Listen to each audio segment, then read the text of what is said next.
Okay, so yeah, this is meant to be a discussion session, but before we maybe get into the discussion, I wanted to give an overview of what's gone on already in space.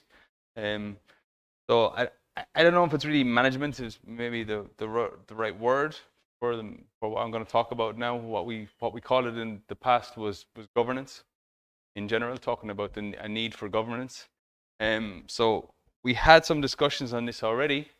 Um, and that's kind of what I'm going to present now, like the scope of that discussion, and then roughly what we wouldn't call them conclusions, but maybe where we decided we might try and go. So what are the needs for our governance? Well, one of the things we don't have right now is a code of conduct and a way of enforcing that code of conduct. So we don't have these kind of things. We don't have a contributor license agreement or anything. I don't know if we need that. That's something that we can discuss in the future or anything, but it was interesting to read, for example, the recent PyTorch thing where they moved into the Linux Foundation, and this is one of the things that they raised was a really important thing for them, to introduce things like a CLA for their application. So maybe this is one of the things that we'll have to look at in the future. So one of the other issues is that if we do go to production quality and people really start using that on their systems, whether they're contractual or not, it effectively comes with a lot of obligations and probably a lot of demands as well, right? So if people are really using it in production, even if they're not paying us, they're going to expect a certain level of service, right? So how do we deal with that, and how do we approach these kind of things? So yeah, some of them are obligations, some of them will be demands from people in terms of support and things like that. So how do we deal with these kinds of things when we're not actually looking for revenue from this, so we're not going to have contracts with people?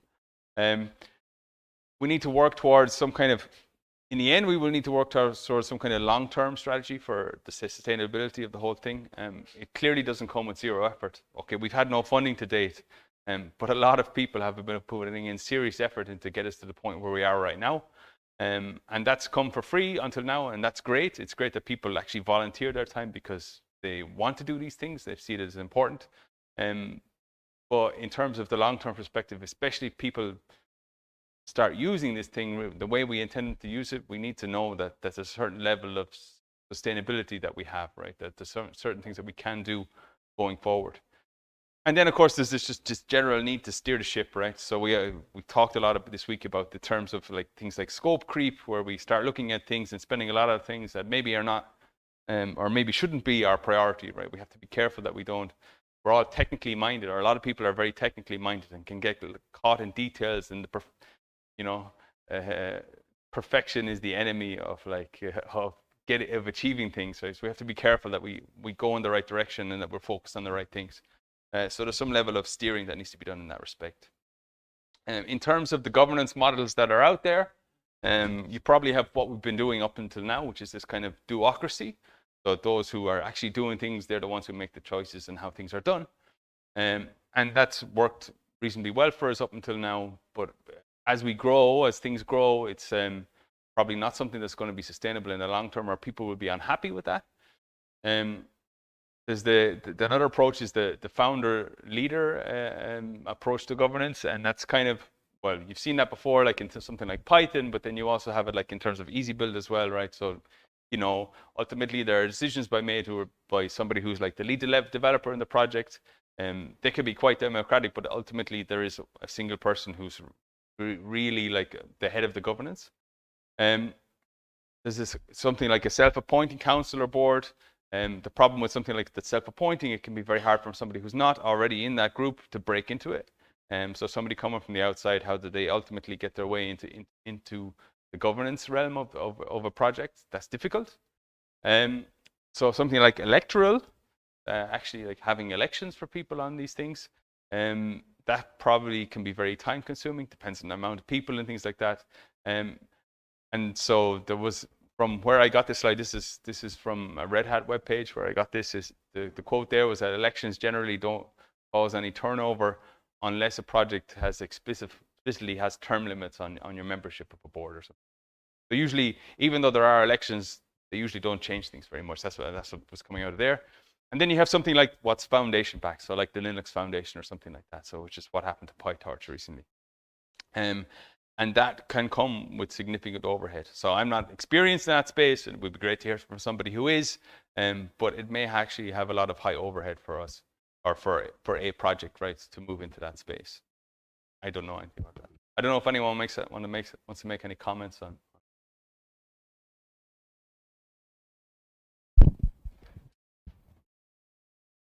I can give some comments. We started 1 year ago about how to set up a consortium for EESSI, and asked a lot of people for the board of management starting point. Some people who are not technical, run all the financial tasks, the events, etc.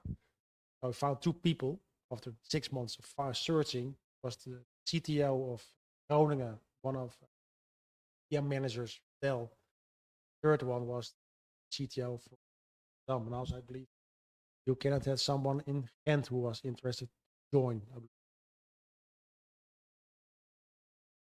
So need not 2 people, need almost 4 people already in the board. Then you have the working streams, yeah, your project. And second, need an organization. Foundation backed is important. That is what you say. There is extremely difficult to set it up. Because you have to make a relation with the Linux Foundation, for example, and security foundations. You have backup from that 2 organizations, then you are covered by a lot of activities. They can help you with this, setting up. But we have only now 2 people found still interested to join the management. But then you have to look how. But the setup can be easy. We did it for our HPC worldwide. Sorry, Terry, can you mute yourself there? You can start very easy with a couple of people in the board and then your working stream, then so, make it more. Yeah. So election is difficult. Join the lane. You have to appoint some people.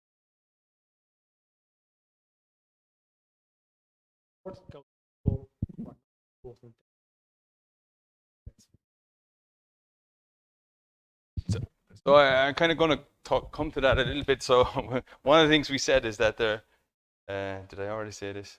I haven't said, oh, well, it comes up in the future side, this idea of something we will do in the short term and something we would aim towards in the longer term, right? So because like, obviously maybe what we want is something in the end is foundation back, but it's not going to happen like that. Like we're not going to have something like that in 6 months, right? That's a long-term perspective. So that's actually in the next one. Maybe we'll come back to that in a minute, right? But so what do we actually want the governance to do for us right now?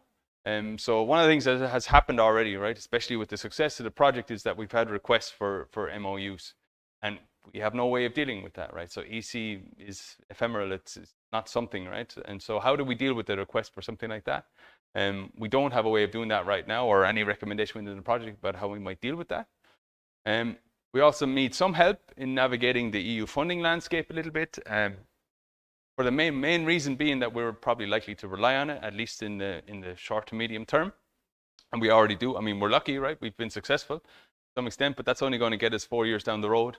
And within those 4 years, you're already have to go and be searching for the next funding stream that's going to keep you going beyond that, right? So even like you're maybe safe, let's say we're safe for the next 2 years, but then you already have to start being on the pulse of what's coming next. We need to figure out a way perhaps of making ourselves indispensable, right? So that there's really a push from other people, not just internally, to keep EESSI going. And that will allow us then to, the idea that we have a long-term horizon, right? That we have a 10-year horizon will help us, right? So at the moment we can say, if somebody starts using EESSI today, it will still be there in 4 years, right? We confidently say that will be the case. What do we say when somebody asks us, will you be there in 5 years? What do we say when they ask us that in 3 years' time, right? These are difficult things to say to people, because we can say, in 4 years, yeah, we will have a production quality stack. In 5 years, 6 years, we don't know, right? It's all dependent on a lot of factors. So these are complex issues for us. So like I said, some discussions have already taken place. Right? The reality is that we've something of a duocracy up until now. And so we had a discussion among that duocracy a little bit, and then we raised that again at the monthly meeting. We need this short-term strategy. We need something in the short term, and then we have to work towards something longer-term strategy for us. What came out at the end of that was the idea that we would have two committees right now. So we'd have some kind of advisory committee, which is helping us on that long-term strategy and including governance itself, right? So something to replace itself in the long term. We need some help with like the outreach side of things, or somebody who's well connected, right? Networks, to get us into networks to understand that these are obviously important things for when we come talking about things like funding as well and our long-term strategies. We need help on these kind of things and advice from people who understand and have a perspective on these things. And then there's a technical committee as well, which is more about the nuts and bolts. The nuts and bolts of the project itself. About what do we actually do inside the project and how do we approach things. And right now, and in you know, as we see in the horizon right in front of us, a lot of the people who are making those kinds of decisions right now, they're involved in this project. And if we have future funded projects, they are likely to be somehow involved in those too, right? So in terms of what we get funded, in terms of what we have as projects, they are likely to influence the technical side of things significantly, right? So also when it comes to preparing proposals and thinking about proposal, we probably have to factor these kinds of things. And so that's more or less what has happened to date. So this is kind of the starting point for discussion, right? People want to talk about what we might do next.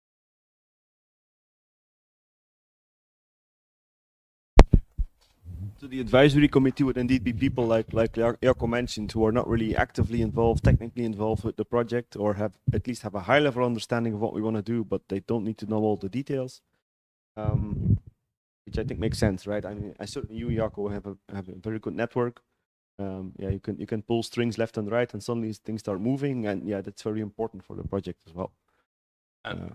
I think we were at the point where we did even decide on kind of the size of the committee, right? I think we came, I can't remember exactly, but we even talked about who to approach, right? I think we were at 7 people. Yeah, we had like a list of people. You were definitely in there. Yeah. And I guess the people you mentioned are, I think, was it someone in Surf, Caspar, who came up as well? Yeah, I mean, it was just ideas, right? But like an odd number of people and some form of some have been approached already. I know balance as well. I know Terry approached somebody who has some legal background. Yeah, things like this are also helpful. Yeah, it shouldn't be 50 people, to be clear, No. but 5, 7, something like this. I mean, if there has to be some kind of vote internally, then odd helps, or the chairman could be the tiebreaker, or.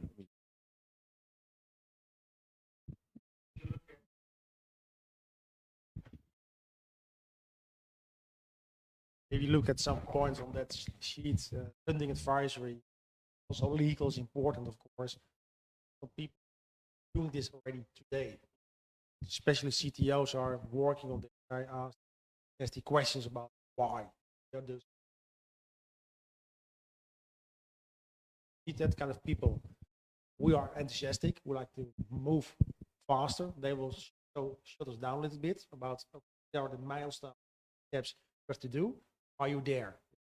Some people networking. You need people who are running around worldwide to customers. Cost. Don't have that kind. You don't have the marketing engine easy for the customers. Because not everyone is aware about the. Look at the States, like talking about Dell. Dell Texas was not enforced and not informed about EESSI. Or in Hamburg, and Bob did his presentation. Now talking about EESSI. That's fine. States was not really known about. So we need also marketing. Casper was. He will like to join. He will like to promoting this. But that's I see function not for the advisory, or for top of it. Then you have the advisory. You have to advise them again. This is what we like to plan for the version of solution. Now we need a legal people. People are who care about how to do managing an organization, marketing. Like to do. That's the easy start. You have 3 or 4 people in that group, or enough. With different backgrounds, not the same. Not try to do it. Sounds easy. Don't do it.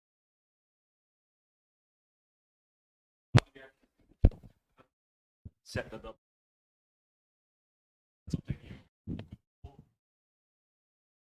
happen.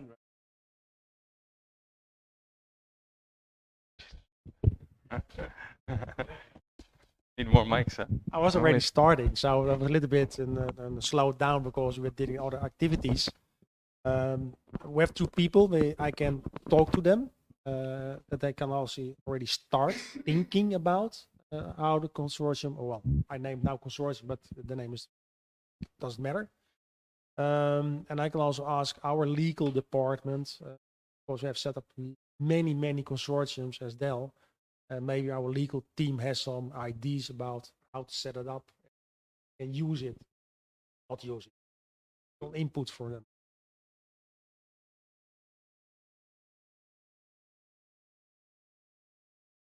Yeah. Yeah, we had. Me, very easy to access people. Doesn't matter. Okay, it's Dell on my back, but doesn't matter. Calling as Jaco and ask the question, are you interested? Ask you have to do. You have to start somewhere. We also had the idea that between these actively involved in the technical side are at least joining. There's a bridge between 2 or 3 people. Because we have, look at EESSI, we have 4 layers, almost. So I'm not sure about how we do that pricing in 4 layers. Maybe you have one, per layer one responsible person. I guess most of the people who are really actively know enough about how things here or like this.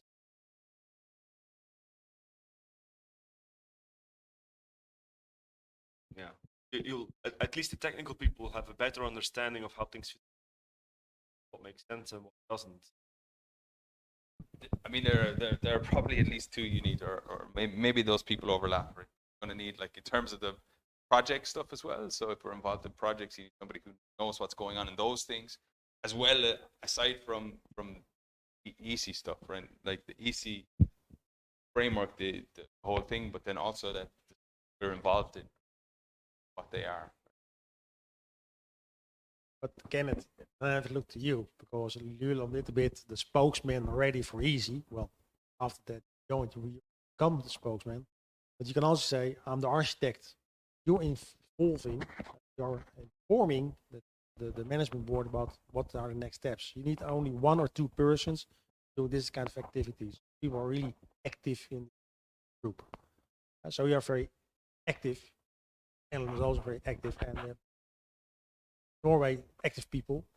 It's also something we said. It probably doesn't have to be the same person for a very long term, but it could be like for 3 months it's Alan, next 3 months it's me.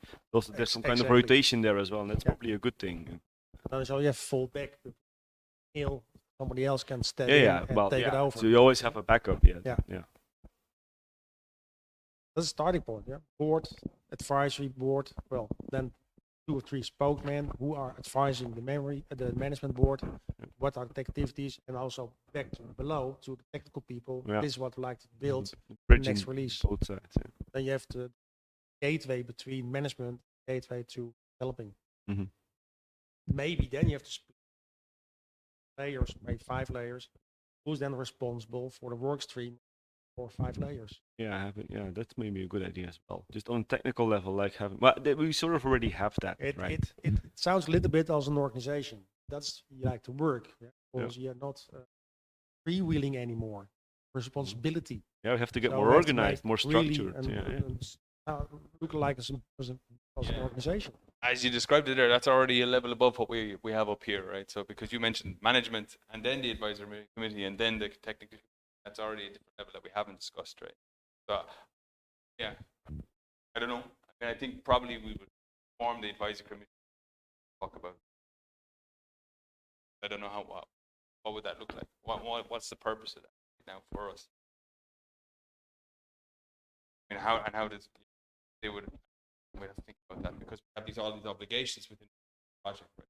Like you did that own management structures. What's the purpose of the management team? You mean? Well, I mean, there is like most of the development work from now is going to come from a particular project, right? Yeah. And they have their own structures in place, right, in terms of their management, right? And so then what do we do if we inject a management structure in here, and then we're potentially pulled in two different directions? Somebody who's providing all the resources, and another person who's just telling us what to do. Yeah, but if you speak about a long-term commitment to the world, then this project is not leading other projects. The scale is a short-term thing. Yeah, exactly. So you need to. Well, I guess what I'm saying is, in the short term, that management level is going to have to have a massive overlap with where our resources are coming from. Or we make an appointment. Okay, working current research projects, directly talking with management place, but we have also other projects in mind. They need some focusing on C, France, etc., etc. I think it's. He also could be. This is. I think it comes back to this short term, medium term, long term. Right. Short term, it's obviously clear that very short term, the funding is going to come from multi-scale, so they should be well represented. But not going to stop there, right? The whole point is we don't want it to stop. So we need some people, especially the communication with your APC or outside of Europe, to find investments. I thought as well for the technical committee, we could have people like Jacob, the CERN VM developer as well, because he's technical in the sense that he has a good understanding of what we're doing, but he's not actively involved in the project, and that's maybe a good thing. This is the same thing for Pierre, the guy from CERN, who's very active in Gen2. He's very technical as well, and at least for the technical committee, he could be very interesting because he knows enough, and yeah, he can help us steer in certain technical directions. But yeah, for me, there the concern. I mean, for them, I'm not thinking about myself. I'm thinking. So I imagine something like the advisory committee is, a couple of times a year, 3 times a year. Technical committee is going to be a lot more active than that, right? So like a commitment on the technical committee is a much larger commitment in terms of time than the advisory committee. I mean, if they were willing to take that on, that's good, right? But it's a different level of.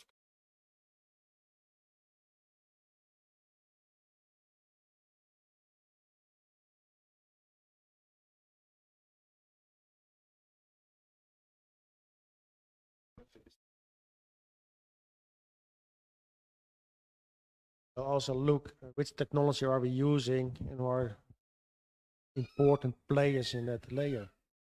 Mentioned Jacco. They adopt their environment, file system. I think there's a no-brainer that he will become part of the advisory if he wants.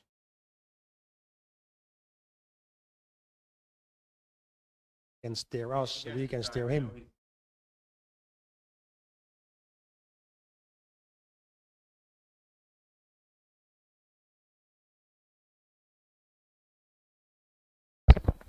Just like the idea and anything that he's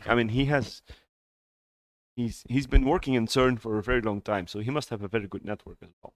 Yeah. He sets up his own CVMFS workshop as well, so he has good connections with people in the US, like Dave Dijkstra, one of the guy that very actively large CVMFS networks as well, so that could also be. He has ties to other projects like Captain or Singularity. Certainly has a big network. So coming up with names is not difficult. How many names do we need? Can people be open to the idea? What kind of commitment are we expecting? That should be very clear.